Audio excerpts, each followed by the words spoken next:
Buenos días, mi nombre es Edgar Salvador Sumarrea Portillo y vengo a hablar un poco sobre lo que es el tema de la Primera Guerra Mundial. Muy bien, empezando con este tema, quisiera hablar de lo que es la preguerra, por ponerlo de alguna manera. Más que todo porque en este caso Europa había tenido como unas pequeñas amenazas de una guerra en los años 1905 y 1906. Esto se lleva a cabo más que todo por el tiempo de febrero o marzo y son diferentes variables. La primera es la iniciativa de los alemanes para dificultar la expansión francesa en Marruecos, ya que recordamos que Francia siempre fue un país conquistador. Desde las guerras napoleónicas e incluso un poco mucho más antes, estos se intentaban expandir y que su terreno geopolítico fuese siempre mucho más grande de lo que sería el terreno que ellos tenían en ese momento.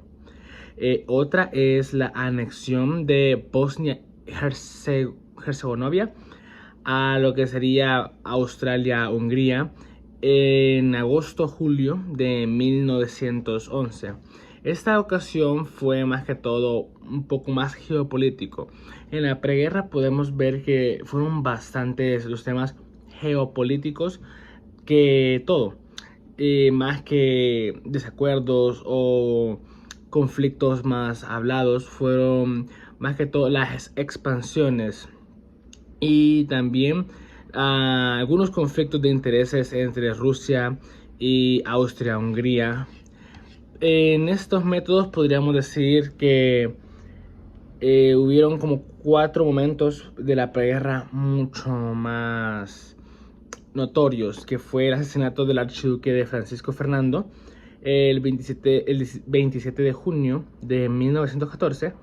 El siguiente también fue que Austria-Hungría declara la guerra hacia lo que serían los gobiernos rusos, ya que estos, como les comentaba, querían expandir su terreno un poco más y Rusia no permitió tener ese control o ese poder a lo que serían hacia los otros países, y Alemania dándole un ultimato a Rusia, ya que esta exigía la retirada de las medios de movilización.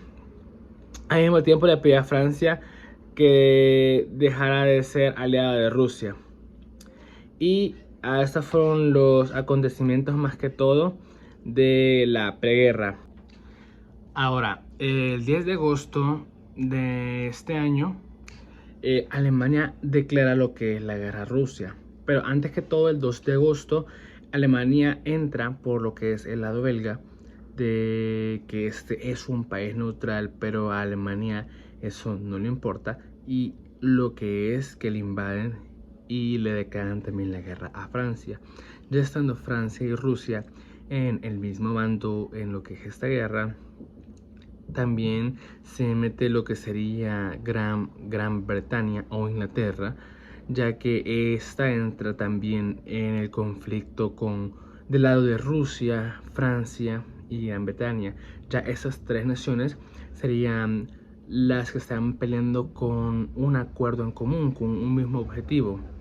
Y también entraría, bueno, más que todo Italia, aunque ella ya tiene acuerdos como de amistad con Alemania y el Imperio Austria-Húngaro, esta decide mantenerse neutral, aunque ellas tengan relaciones desde 1882 con esas 2 naciones.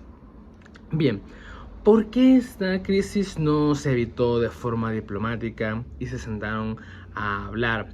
Más que todo porque tenían diferentes puntos de vista y más que todo siempre veían por el bienestar de su país y siempre querían sacar provecho de algún lugar o querían sacar algún provecho, ya que, por ejemplo, el Imperio Austrohúngaro siempre quería lo que es la caída del Imperio Serbio, del gobierno serbio, y apoderarse de sus tierras. También Alemania y Francia, que traían ya problemas, estos dos tenían problemas con lo que son sus alianzas, con lo que son su neutralidad, El gobierno de Gran Bretaña es consistente al interés que tenían ellos para cerrar los caminos a Alemania sobre lo que sería todo el continente.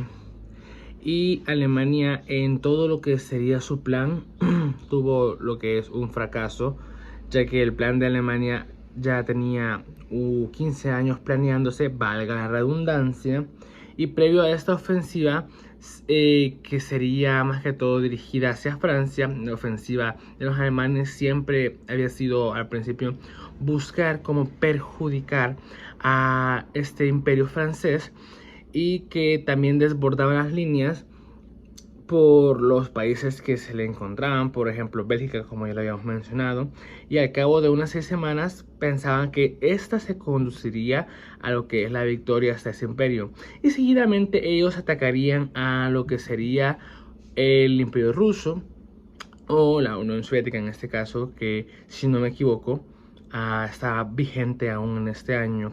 Y al final este es el plan central que tiene Alemania para combatir esta guerra.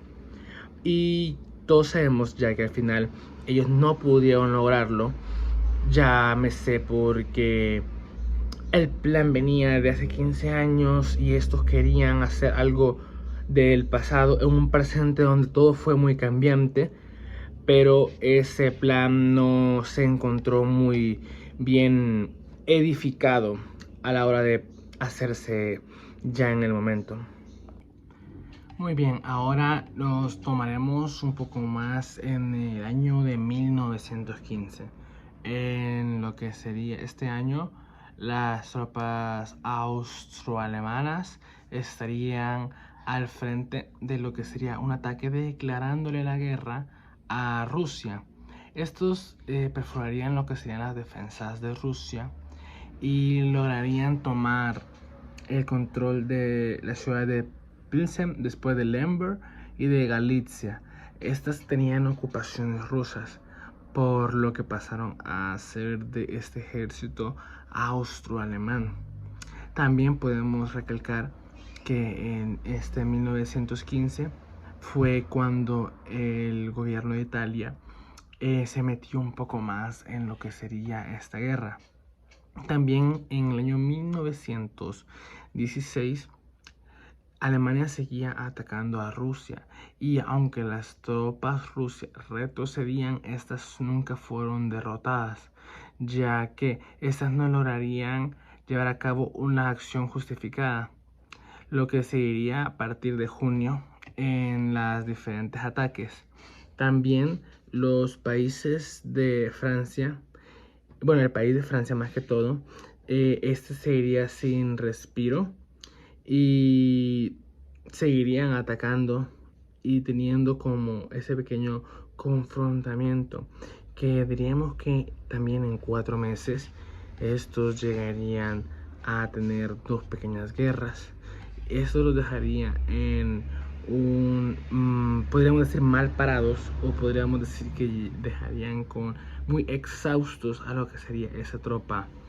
Y aquí vendría lo que es la intervención de Estados Unidos. Esta fue más que todo el 19 de agosto de 1914 por el presidente Wilson, que anunciaba el lanzamiento de su pueblo americano, que dejaría de ser neutro y se metería a lo que sería a la guerra con estos grupos beligerantes. Luego, en 1917, las fuerzas estadounidenses, por más presión que estas hicieran, se veían muy lejos de suavizar a los otros países, los que serían Francia, Gran Bretaña, Italia, y también a los sufrimientos inmediatos. Lo que se veía entonces por parte de Alemania, que ellos pensaban que tendrían pronto lo que es un triunfo sobre lo que sería Rusia en ese momento. Y no fue hasta la revolución bolchevique y la defenestración de Rusia, en donde Rusia se convirtió, después de la impotencia del gobierno provisional, los bolcheviques tuvieron una revolución, y estos en el noviembre de 1917 se llevarían a cabo con el poder. Luego tendríamos el hundimiento de los imperios centrales, ya que el 8 de junio se descartaba toda eventualidad de una negociación que se firmara un acuerdo o un tratado donde se llevaran a unas partes mucho más tranquilas y buscando la paz de manera diplomática. Luego el 8 de julio se marca una lucha militar que dio un giro de acontecimientos, ya que los aliados y la asociación ya estarían seguros de vencer. Sin embargo, a lo que son finales de julio, Foch no cree poder obtener la victoria ante el imperio, antes de lo que sería el invierno, pero la rapidez de los éxitos desbordarían pronto sus previsiones. Entonces tenía más que todo la idea de que en 2 meses serían suficientes para derrotar a los imperios centrales y 3 meses para obtener la capitulación. No fue hasta lo que sería el 15 de junio de 1918 en el que el mismo momento de los altos mandos dieran una ofensiva y tuvieran una batalla con lo que sería Gran Bretaña, que sería más que todo quizás una batalla final o una última batalla para que el ejército de Gran Bretaña pudiera proclamar lo que sería una réplica. Luego de eso vinieron lo que sean las peticiones de armisticio para la paz. Luego tuvimos también lo que sea la manifestación y las consecuencias de las derrotas militares.